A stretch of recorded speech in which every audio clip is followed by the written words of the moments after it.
Hi, my name is William Diaz, and welcome to my YouTube channel. Today we're going to be talking about how to know what real estate brokerage to join. If that sounds interesting, then let's move into the video. Now, I'm sure you've heard the saying, you get what you pay for in life, and that holds true even in real estate. Now, depending on where you are in your real estate career, these next explanations can direct you to the pathway that you might want to take. In general, when it comes to brokerages, you have a wide spectrum to choose from. You have small mom and pop brokerages all the way up to the large corporate brokerages, and knowing which one to choose or which one to go to and hang your license can be sometimes overwhelming. So these next explanations are going to be the pros and cons to each one. So let's start off with the small brokerages. Some pros and cons.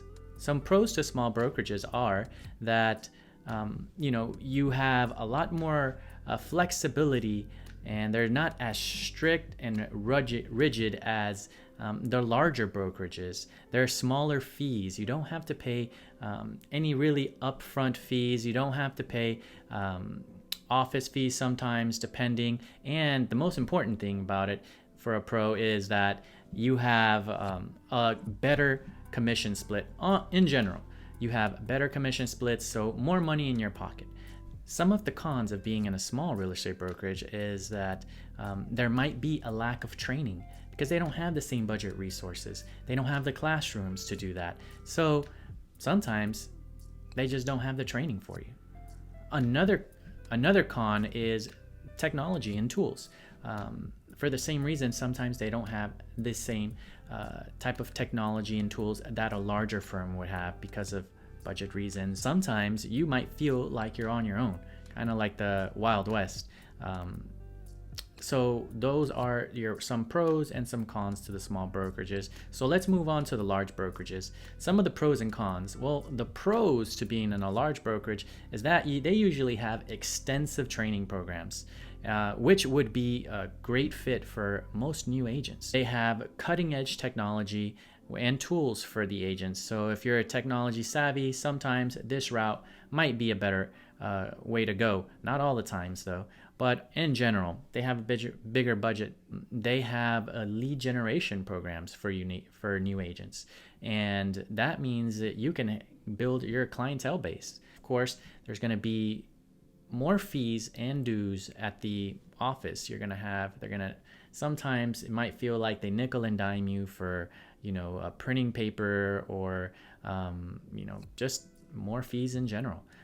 Typically your splits are worse. They take a bigger cut of your commission split. So you have, per transaction, a little less. They're a little more strict. So they have, you have to go through many approval processes to close one transaction. So, those are some pros and cons to each one, and finding which one that you should join, really it comes down to your personal preference and kind of where you are in your real estate journey. But let me leave you off with some additional tips that helped me, and they might help you. Firstly, it doesn't matter if you're a new agent or if you're a seasoned agent, but find a mentor, because a mentor can really help you find your pathway to success. Even as a seasoned agent, they might put a new perspective to your overall process. Look at the top agents in your local market and reach out to them. Send them an email and offer them, just to shadow them or to be their assistant without having to pay for you. If you're a new agent, what you're looking for is knowledge. And those two things helped me tremendously at the beginning of my career. My last tip is, for each company that you join, whether it's a small company or a large company, read their mission statements and make sure that their values align with yours so you can be happy throughout this whole time that you'll be with them. I hope this video helps you and you found it informative on deciding on which brokerage to join and where you should start or where you should continue. Please feel free to comment down below, and please subscribe to my channel and give me a like. Thank you for watching.